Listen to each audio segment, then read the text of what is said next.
Hi guys, good evening. Eto, samyuksal naman tayo sa bahay. Ayan, nag-prepare kami ng pork with lettuce and at yung mga sauce from Korean.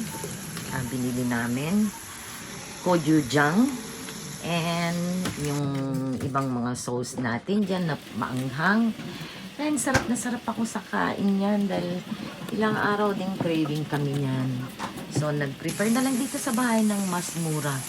And that's it, everyone. And isipan kong dyan na rin mag-fried rice. Yan, nag-prito kami ng itlog.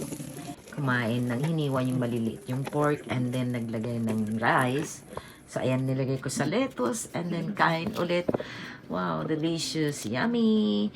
And thank you for watching. Bye-bye. This is Maria Lisa. Please subscribe. Bye.